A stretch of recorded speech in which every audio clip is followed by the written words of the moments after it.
8:17 a.m. Flight 239 from New York to San Francisco. The cabin hums with quiet tension, that strange hush before takeoff. Leather creaks, seatbelts click, espresso cups tremble in trembling hands, and then laughter. A sharp, dismissive sound from row 1A. A man in his 50s, crisp navy suit, polished watch face reflecting the overhead light. His name tag reads Douglas Harper, but the smirk needs no label. He's leaning sideways, voice just loud enough for the cabin to hear. "Must be nice," he says, eyes flicking toward the young woman settling into 1B. Daddy must have paid extra for this little field trip. The woman, maybe late 20s, looks up slowly, calm, impeccably dressed but understated, charcoal blazer, hair tied back, no jewelry except a slim silver ring. She gives a polite nod as if choosing peace over pride. But Harper isn't finished. "Or maybe you clicked the wrong seat during check-in," he chuckles. A few passengers shift uncomfortably. The flight attendant freezes mid-aisle. The woman keeps her gaze on the window, the city shrinking below. Then she says softly, "Sir, I assure you, I'm exactly where I'm supposed to be." Her tone is quiet, but the confidence in it silences him. Still, Harper's laughter lingers like turbulence in the air. The captain's voice crackles overhead. "Ladies and gentlemen, prepare for takeoff." Outside, clouds gather. Inside, so does the storm. No one yet knows who she is. But before this flight lands, every soul on board will. The seatbelt sign dings off, and the plane steadies above the clouds. Coffee is poured. Screens flicker on. The quiet murmur of conversation returns until the sound of Harper's voice cuts through again. Unbelievable. He mutters to no one, yet to everyone. "They'll let anyone up here these days." The woman in 1B exhales slowly. Her name, though no one yet knows it, is Elena Vale. She adjusts her seatbelt, still staring forward, letting the comment slide like rain off glass. But Harper isn't satisfied with silence. He waves down the flight attendant, Grace, a veteran of 20 years whose every movement carries tired diplomacy. "Excuse me," Harper says, his tone coated in arrogance. "There must be some mistake. This young lady's clearly not supposed to be here. I paid for first class to avoid this kind of confusion." Grace blinks, taken aback. "Sir, she's seated correctly. 1B is on the manifest." "Well, check again," Harper insists, leaning closer. "I've flown Meridian Air for 2 decades. You know how it is. Standards matter. I don't mean to offend, but look at her. She's what? A college intern? Someone's niece?" Whispers ripple down the aisle. Someone starts filming. The quiet click of a phone camera punctuates the air. Elena finally turns her head. Her voice is calm, clear, deliberate. "Mr. Harper, you seem very interested in where I belong. Should I show you my ticket?" Harper chuckles dryly. "No need. I'm sure you have a story. Everyone does these days." A businessman across the aisle mutters, "Just let it go, man." But Harper ignores him. His ego is performing for the audience now. "Listen, sweetheart," Harper says. "You might not realize how this works. This cabin is for certain clientele. We pay for comfort, discretion, professionalism. It's not a playground for—" "Enough," Grace interrupts sharply. "Sir, please lower your voice," but he doesn't. He leans forward, pointing now. "This is ridiculous. I'm trying to have a peaceful flight, and this distraction." Elena unbuckles her seatbelt, stands and faces him fully. Her expression hasn't changed, but her posture shifts, a quiet, unspoken authority radiating from her. "Do you often speak to women like this in public, Mr. Harper?" He hesitates, sensing for the first time that he may have overstepped.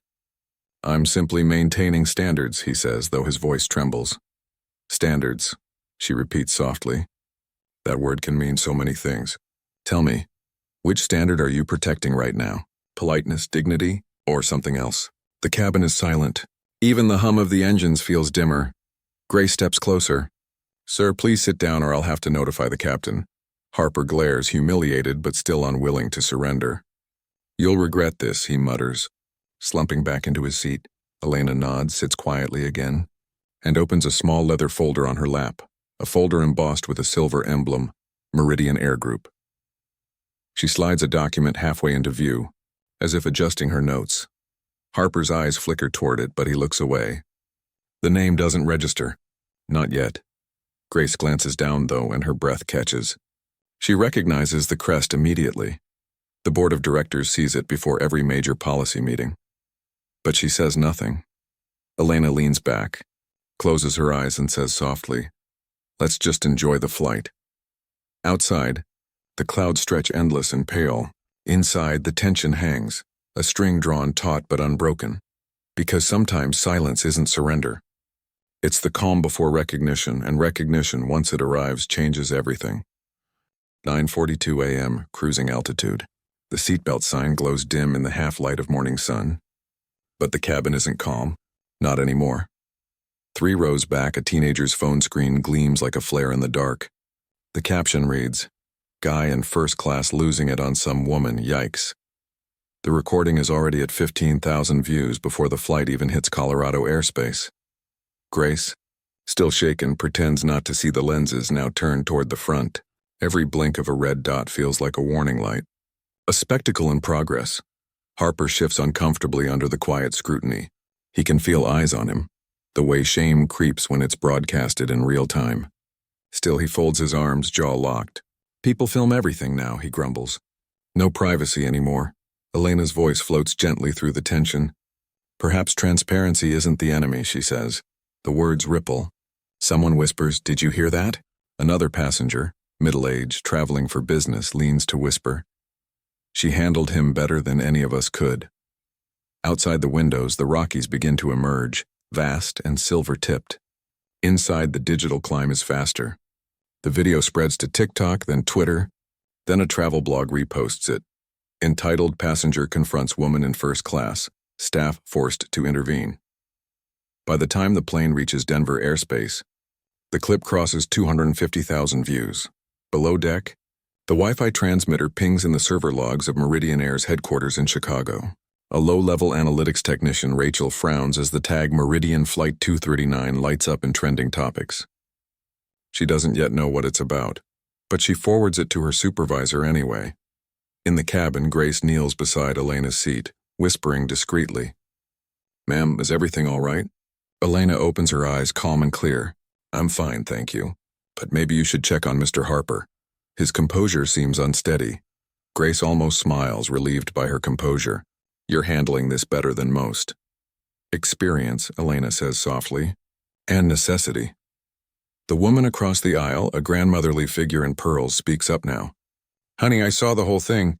"You didn't deserve that." Elena nods gently. "Thank you." Some lessons reveal themselves in the most public of classrooms. Harper hears this but says nothing. His phone buzzes. Messages from colleagues, notifications pinging. "Are you trending right now?" "Doug, is that you?" His throat tightens. "What the hell?" He clicks one link. The thumbnail freezes him cold. His own face, mid-smirk, under a caption reading, "Businessman mocks young woman in first class." The comments are relentless. Why, he's finished. She looks so composed. Who is she? Someone find her. I'd work for her in a heartbeat. The cabin isn't just a plane anymore, it's a pressure chamber. Every glance, every whispered word feels amplified through invisible microphones. Grace, sensing escalation, signals the purser. "We might have a situation," she murmurs, but Elena raises her hand slightly. "No need," she says. "Let it play out. Truth has its own altitude." Her tone isn't boastful, just measured, inevitable. Outside, the jet streams cut through sunlight like bright ribbons. Inside, millions of eyes now orbit a single moment of arrogance, magnified through the collective lens of the world. For Harper, it's a descent he never planned for.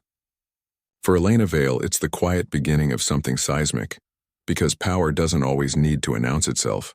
Sometimes it simply waits for everyone else to notice, and right now, everyone is noticing.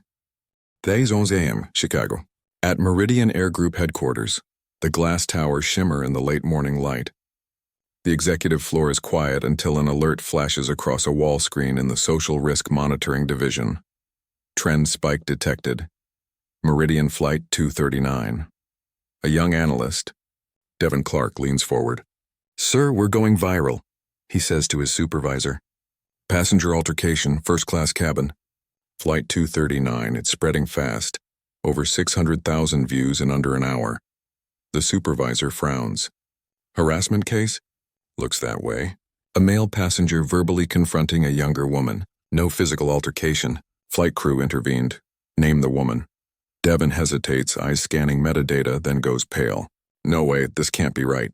What? He swivels his screen. There in still frame is Elena Vale. The algorithm tags her full name from facial recognition used in executive ID databases. The caption beneath reads, "Passenger mocks young woman in first class. Turns out she's calm as ice."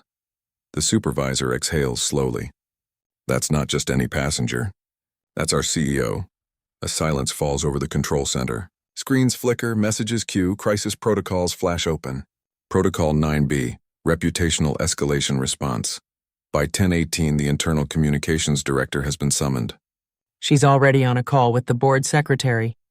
We have a situation midair, she says. The CEO's on the flight involved in the trending incident. She's not identified publicly yet, but it's a matter of time. In another wing, the legal department prepares talking points. If it's contained by landing, we can manage.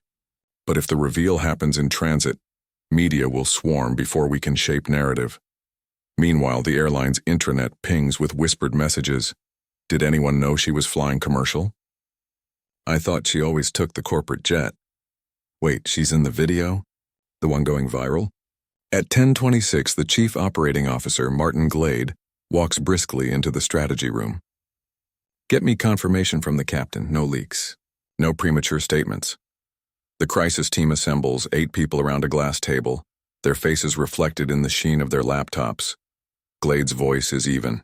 We treat this as both a risk and an opportunity. If handled properly, it could show leadership under pressure.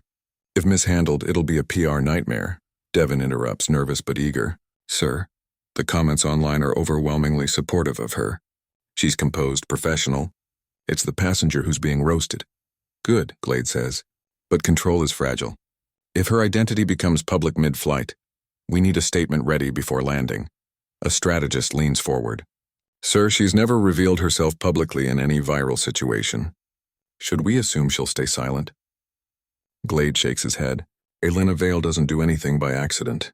If she's calm, it's deliberate. Across the office, monitors display the growing map of engagement. Red dots spreading across time zones. Media outlets quoting social posts. Influencers dissecting her composure frame by frame. Find the passenger's identity, Glade orders. Who insulted her? Douglas Harper, Devon replies. Longtime Meridian Gold member. He's on our loyalty council. Perfect, Glade mutters, irony dripping through the word. He'll love what comes next. At 10:45, a quiet message is sent from corporate to the captain's encrypted channel. Maintain discretion. No announcement. Upon landing, direct passengers to remain seated until CEO disembarks. The captain reads it twice, disbelief flickering. So that's who she is. Above the Midwest clouds, Elena Vale sits serene, eyes closed as if meditating. But beneath that stillness lies calculation. She knows exactly how far this moment will travel, because sometimes a leader doesn't need a podium, just the right witness at the right altitude. And below, an entire corporation braces for turbulence they can't yet measure. 11:02 a.m., somewhere over Nevada. The air is smooth, deceptively calm. But tension has weight, and every breath in first class feels measured, rehearsed, uneasy. Douglas Harper stares straight ahead, his phone dark now, his reflection warped in the window. The notifications haven't stopped. His name has surfaced online. Screenshots of his LinkedIn profile circulate with mocking captions. Finance exec thinks he owns the sky. Man lectures woman mid-flight. Guess who's actually in charge? He mutters under his breath. They don't know the whole story. But inside he knows. Stories don't wait for explanations anymore. Then Grace approaches quietly. Her expression is different now. Respectful, deliberate, almost reverent. Miss Vale, she says softly. The captain requests a word when you have a moment. Harper freezes. Ms. Vale? Elena opens her eyes, offers a calm smile. Tell him I'll come forward shortly. Harper's head turns slowly, confusion flashing across his face. Wait, did she say Ms. Vale? The grandmotherly passenger from earlier leans in, whispering like someone sharing a legend. Oh, honey, you really didn't know, did you? He blinks. Know what? She's Elena Vale, the CEO of this airline. Meridian Air. You just insulted your boss's boss's boss. The words hit like a strike of thunder. Harper's jaw slackens. No, that can't be right. But Grace nods once gently. It is. Elena stands now unhurried. Every movement is precise, deliberate, an unspoken lesson in control. She looks down at Harper. Mr. Harper, she says evenly, you wanted to discuss standards. Perhaps now is an appropriate moment. The hum of the engines fills the silence. Harper swallows hard, his confidence dissolving. Ms. Vale, I didn't realize. That much is clear. Her tone remains steady, not cruel, simply factual. I've built this airline on the belief that respect is not assigned by income or title. You've given me a reminder of how far we still have to climb. He lowers his gaze, his voice barely audible. I didn't mean... Intention is rarely the problem, she interrupts. It's the assumption that your comfort matters more than another person's dignity. That's what keeps civility grounded. The cabin is silent again, passengers watching as though witnessing something biblical. Elena continues, her voice now measured like a verdict. Do you know why I fly with the public instead of taking the corporate jet? He shakes his head. Because you can't lead from the clouds. You lead where the people are, where service, empathy, and humility intersect. And sometimes, her gaze sharpens, you have to let arrogance expose itself before you can correct it. Harper's lips tremble, but no apology can carry enough weight. Elena nods toward Grace. Please make sure Mr. Harper is comfortable for the remainder of the flight. I wouldn't want this incident to ruin his loyalty to our airline. Her words are kind, but the mercy in them burns hotter than shame. She turns and walks toward the cockpit, and the entire cabin watches her go. Each step feels symbolic, a procession of silent authority reclaiming the space. When the cockpit door closes behind her, whispers erupt. Wait, that was her? The CEO? She handled him like a diplomat. She didn't even raise her voice. Harper sits motionless, staring at the embossed logo on his napkin, Meridian Air. The brand he once boasted loyalty to now feels like a mirror turned inward. At 11:19 a.m., a text appears on his phone from corporate HR. We'll need to speak upon your arrival. Outside, sunlight floods the cabin. Inside, one truth settles like gravity. Power revealed too late is the most humbling kind. Section 6. Fallout. Structural consequences. 670 words. 11:53 a.m. Touchdown at San Francisco International. The tires kiss the runway. The cabin lurches, and all that pent-up tension finds release in a soft collective exhale. Welcome to San Francisco, the captain's voice intones. Local time is 11:53 a.m., and please remain seated. Grace stands near the front, posture stiff, her eyes scanning the cabin. The order had come directly from HQ. No one disembarks until Ms. Vale has exited. Passengers sense something unusual. No one dares move. No chatter now. Just the hum of cooling engines and the faint buzz of incoming notifications. Elena Vale stands calmly, her carry-on already in hand. Thank you for your patience, she says, her voice soft but commanding. We'll all be on our way shortly. She offers a nod to Grace, then to the purser, and steps down the jet bridge. The door closes behind her, and that's when the world catches up. By 12:07 p.m., the video's been viewed 8.3 million times. By 12:20, major networks, CNN, BBC, Sky News, run with the headline, Passenger harasses airline CEO mid-flight, her response goes viral. In Chicago, Meridian Air headquarters becomes a hive. The PR division moves with surgical precision, deploying statements, timing interviews, coordinating tone. The first press release reads, Meridian Air commends CEO Elena Vale for her composure during an in-flight disturbance earlier today. Her leadership exemplifies our company values of respect, professionalism, and empathy. Internally, though, the mood is anything but calm. Emails flood across departments. Corporate Slack channels overflow. Someone leaks Harper's loyalty status and client record. Within hours, online petitions circulate demanding his removal from Meridian's advisory council. The HR department opens a disciplinary review before he even lands. They document the incident, conduct unbecoming a Meridian Gold partner, verbal harassment of another passenger, damage to brand reputation exceeding 4.2 million negative engagements. Meanwhile, investors begin calling. Is she okay? Do we need to issue a personal statement? Should we suspend the loyalty program? Martin Glade, the COO, answers with cold precision. We'll issue a corrective report.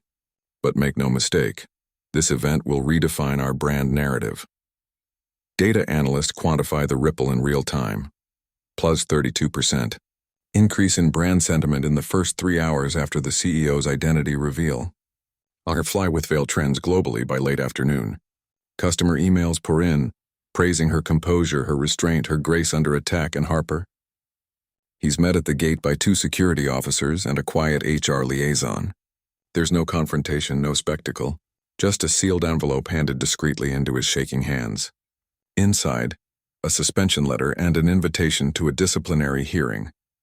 His loyalty number, the one he'd so proudly cited to justify his entitlement, is frozen indefinitely. By evening, media trucks line the street outside Meridian's headquarters. Reporters shout questions to whoever dares leave the building. Did she plan this? Was this a publicity stunt? What's her statement to the passenger? But Elena Vale remains silent. In her penthouse suite overlooking the bay, she sits alone, laptop open, watching the playback one last time. Her own calm face reflected in the glass, steady, unflinching, even as arrogance tried to chip away at dignity. She types a brief internal memo to her executive team. Let this be a lesson, not in crisis management, but in character. How we behave when unseen defines who we are when watched. She hits send. Outside, the city glitters, the air still humming with digital aftershocks. A storm that began in one seat now rattles boardrooms, brands and belief systems alike. And the turbulence? It's just beginning. By dusk, the world has chosen its story. Every network, every podcast, every commuter scrolling through headlines sees the same frozen image. A woman sitting calm and poised in first class, while a man beside her sneers mid-sentence. The caption reads, "Composure at 30,000 feet. It's everywhere, morning shows, travel blogs, late-night monologues. But what no one expected was the flood of voices that followed. Voices from the cabin, voices from the ground, voices from across the industry. Grace, the flight attendant, speaks first. A journalist reaches her as she steps off a connecting flight in Denver. She didn't flinch, Grace says, eyes bright with something like awe. Most passengers would have argued, shouted back. She just steadied the entire room without saying much at all. That kind of quiet authority, it's rare. A young man who filmed the video uploads a follow-up. Look, I didn't even know who she was. I filmed it because it felt wrong, someone treating a stranger like that. But watching it again now, you can see the shift.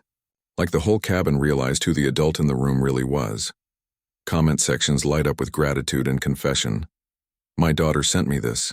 Said she wants to be her. I've worked in aviation 25 years. This woman just changed our playbook. You can't teach dignity, but you can witness it. Talk radio hosts pick up the thread. She didn't weaponize her position, one host says. She embodied it. That's leadership. Another adds, you know what gets me? She didn't even announce herself. She let his behavior define the story. By midnight, Sure Fly with Veil trends in 23 countries. Passengers share stories of kindness from flight crews, of moments when empathy outperformed authority. For a weary traveling public, the incident becomes more than entertainment. It becomes proof that decency still matters. Harper, meanwhile, vanishes from view. His company issues a terse statement. Mr. Harper has been placed on indefinite leave pending review. The internet treats it like an obituary for arrogance. But the attention isn't cruel. It's instructive. A teacher in Portland plays the clip in her ethics class. A CEO in London references it in a leadership seminar. A flight attendant training academy in Singapore rewrites its conflict management module overnight. Case Study 7, The Veil Protocol. Interviews pile up. A reporter catches an older woman who sat 2 rows back on the flight. She reminded me of my daughter, the woman says, smiling. So calm, so sure of herself. When that man started in on her, I wanted to step in, but she didn't need anyone. She handled him with grace. Real grace, the kind that costs something. Every voice adds another thread to the tapestry. Stories emerge of other women, other travelers, other moments of quiet resistance. Someone posts, maybe we've mistaken loudness for strength. Watch her, strength is composure under pressure. The airline's call center receives over 30,000 messages in one day. Not complaints, thank yous. Messages from retired pilots, single mothers, veterans, business travelers. Tell Ms. Vale she reminded us who the sky belongs to. Tell her my teenage daughter watched that clip 3 times and stood taller each time. A journalist on a primetime segment sums it up best. She didn't just restore confidence in her company. She restored something rarer, the belief that humility and power can coexist.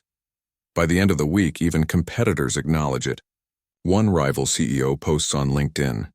In an era of performative outrage, Elena Vale delivered a masterclass in restraint. May we all lead like that at cruising altitude. Public reaction doesn't just orbit her, it transforms her into something symbolic, almost mythic, because sometimes one person's calm becomes everyone else's courage. 4 days later, Meridian Air Group holds its first live press conference in nearly a decade. The building's atrium is flooded with light, journalists crowding beneath the glass ceiling like restless birds. A long table stands at the center, minimalist and spotless. At precisely 10 a.m., Elena Vale steps up to the microphone. No teleprompter, no entourage. Just her. Flashes ignite across the room. She waits until the noise dies down. "Good morning," she begins, her voice calm and deliberate. "Many of you know me now because of a moment that began 30,000 feet in the air, a moment none of us planned but all of us have learned from." The murmurs hush. "I've been asked if I was angry that day," she continues. "The truth is I wasn't. I was disappointed. Not only by words spoken to me, but by what those words revealed about the gap between our mission and our culture. I created Meridian to connect people, with dignity, with patience, with understanding. Somewhere along the way we all forgot that flight is a privilege, not a hierarchy." Her tone hardens, not loud, but precise. "So today, I'm not here to talk about an altercation. I'm here to talk about transformation." She gestures toward a screen behind her. A new initiative slides into view, the Meridian Respect Standard. It outlines sweeping reforms, mandatory empathy training for loyalty members, expanded diversity programs for staff, stricter passenger conduct policies, a hotline for in-flight misconduct reporting, and a permanent ethics committee chaired by Elena herself. Reporters scribble furiously. A hand rises. "Ms. Vale," a journalist calls, "what about the passenger involved?" She pauses, then answers, "Mr. Harper has apologized privately and publicly. Meridian has accepted his apology. Our goal isn't punishment, it's awareness. The lesson was already served at altitude." The crowd murmurs approval. Another asks, "Was the video a turning point for the company?" Elena smiles faintly. "No, it was a mirror. We looked into it and it showed us who we are, and who we still need to become." Her closing line lands like a promise carved in air. We cannot control turbulence, but we can control how we treat each other while passing through it. Applause follows, not thunderous but sustained, heartfelt, resonant. Within hours, the company's stock rises 7%. Editorials call it the most graceful crisis recovery in corporate history. Elena's phone rings that evening. It's Martin Glade, her COO. "You've just rewritten our corporate DNA," he says. She laughs softly. "No, Martin, we just remembered it." He hesitates. "You know, most CEOs would have spun the story, deflected, buried it. You turned it into policy." "Stories are policy," she replies. "They just need the right audience." Later that night, she sits on her balcony overlooking the bay, phone buzzing with messages. One catches her eye, from Grace, the flight attendant. "Thank you for how you treated me. Not because you're my boss, but because you made me proud of my job again." Elena types back, "You didn't just serve coffee that day, Grace, you upheld the company." For the first time since that morning, she exhales fully. The city lights shimmer across the water, each reflection bending slightly with the tide, like memories that have softened into lessons. Across social media, the hashtag evolves again. Vale values. Travelers begin posting photos of themselves on flights, holding notes that read, "Respect is our altitude." And in corporate circles, competitors begin quietly adopting their own respect standards, citing Meridian as the model. The world may have come for a scandal, but it left with a blueprint. Elena closes her laptop, the glow fading from her face. Tomorrow will bring questions, meetings, more headlines. But tonight, she allows herself one quiet smile, because sometimes leadership isn't about how loud you speak. It's about how steady you stay when everyone else trembles. 6 months later, the world of air travel feels different, not louder, not faster, just more human. The ripple that began in Seat 1B has become a global current. In terminals from Dubai to Dallas, posters now read, "Respect takes flight, the Meridian standard." The initiative has spread industry-wide, adopted by 15 other carriers under a joint pledge, led by the International Air Transport Association. Training modules teach crew how to de-escalate passenger entitlement, handle discrimination, and recognize unconscious bias. The numbers tell the story. 37% drop in reported passenger conflicts across participating airlines. 14% increase in crew job satisfaction. 1.2 million passengers signing digital pledges to fly with empathy. But behind the data, the change feels subtler, more soulful. Grace, the veteran flight attendant, finds herself invited to speak at leadership seminars. Her words echo what everyone has begun to believe. Sometimes the seatbelt sign isn't for turbulence outside the plane. It's for the storms people bring on board. Ms. Vale showed us how to weather them. Harper's story unfolds quietly. After months out of the public eye, he resigns from his corporate board positions. Then, surprisingly, he reaches out. Elena meets him against her advisor's recommendations in a quiet cafe near the bay. He looks thinner, older, humbled. "You didn't have to meet me," he says. She smiles faintly. "Maybe not. But you asked to speak, and I believe in second chances." He nods, voice strained. "That day, I thought first class meant first in importance. You showed me it's supposed to mean first in responsibility." She studies him for a moment, then replies gently, "Growth often begins where pride ends." When he leaves, she doesn't shake his hand, she clasps it. It's not forgiveness she offers, but acknowledgement. The meeting leaks later that week, not through PR channels, but through a barista's tweet. CEO meets with man who mocked her. No cameras, just Grace.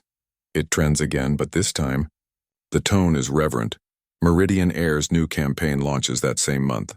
Altitude is attitude. The commercial, narrated by a calm female voice, features passengers helping each other with luggage, sharing smiles, flight attendants laughing in the galley. The closing line, "You don't earn your place by your seat number. You earn it by how you treat those beside you." It wins a Clio Award for corporate storytelling. Meanwhile, in a classroom in Ohio, a teacher screens the original video alongside the commercial. "This," she says to her students, "is what accountability looks like when handled with grace." Even government regulators take notice. New legislation is proposed, the Aviation Civility Act, requiring airlines to adopt codes of conduct protecting staff and passengers from verbal harassment. On the Senate floor, one representative quotes Vale directly, "We cannot control turbulence, but we can control how we treat each other while passing through it." The words echo beyond aviation, into corporate boardrooms, HR seminars, and social campaigns.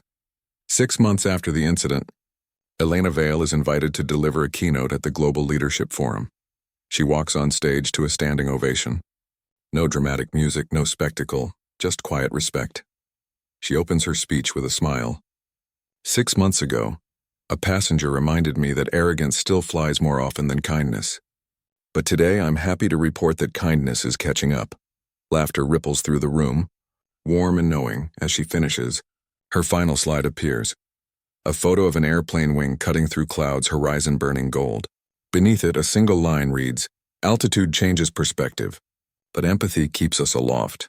When the audience rises again, it isn't for fame. It's for something rarer, faith restored. The world remembers that day in the sky as the flight that changed how we fly, but for those who lived it, those who sat in that narrow metal chamber, 30,000 feet above the world, it became something deeper, a mirror, Because truthfully, haven't we all been on a flight like that? Haven't we all seen someone dismissed, diminished, disregarded, and wondered whether to speak up? The story of Elena Vale isn't just about a CEO who stayed calm under fire. It's about what happens when one person chooses dignity over dominance, composure over chaos, restraint over revenge. Think about that moment, her silence, her poise, her refusal to descend to his level. That wasn't weakness. That was discipline. That was the kind of strength that doesn't roar. It steadies. And maybe that's what our world forgets too often. We mistake loudness for confidence. We confuse aggression for authority.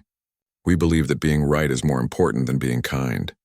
But somewhere between New York and San Francisco, a woman reminded millions that leadership is not a title. It's a tone. Months later, psychologists studying the viral phenomenon coined a term for it: the Vale effect, a measurable increase in empathy-driven responses following exposure to acts of public grace. People began writing in from around the world: letters, emails, videos. A retired pilot wrote, "I spent 40 years flying people across oceans. Never saw turbulence calm a cabin like her presence did that day." A young woman from Mumbai, "I watched the clip before a job interview. When they questioned my age, I remembered her face. I didn't shrink. I smiled." A single father from Kansas, "My son showed me that video. He said, 'Dad, I want to grow up to talk like her, not him.' That's when I knew it mattered." Every story, every message, every whispered echo said the same thing. Grace travels farther than arrogance ever could, and maybe that's the lesson the skies gave us. That humanity isn't measured by status or by seat. It's measured by how we hold ourselves when no one owes us respect, yet we give it anyway. So the next time you step into a terminal, the next time a stranger tests your patience, the next time you feel that urge to prove your worth, remember the woman who didn't need to raise her voice to command a plane. Ask yourself, what altitude are you leading from? Because maybe leadership isn't reserved for boardrooms and titles. Maybe it's the parent who apologizes first, the commuter who offers a seat without being asked, the manager who listens before speaking, the traveler who says thank you to the person collecting empty cups down the aisle. Have you ever noticed that the smallest courtesies feel enormous at 30,000 feet? That's because altitude amplifies truth. You can't hide your character in the clouds. When the air grows thin, what remains of us is what's real: our integrity, our empathy, our restraint. So, listener, as you finish this story, maybe in your car or while making dinner, or just before sleep, ask yourself quietly, who would you be if someone tested your grace in public? Would you rise or would you react? Because one woman's calm didn't just save her dignity, it redefined an industry. It proved that the sky doesn't belong to the loudest passenger. It belongs to those who remember we're all sharing the same flight. And if we're lucky, the next time arrogance buckles its seatbelt beside us, we'll remember Elena Vale's voice. We cannot control turbulence, but we can control how we treat each other while passing through it. The engines hum. The clouds part. The world looks a little softer from up here. Fly with grace. Fly with empathy. Fly with humanity intact.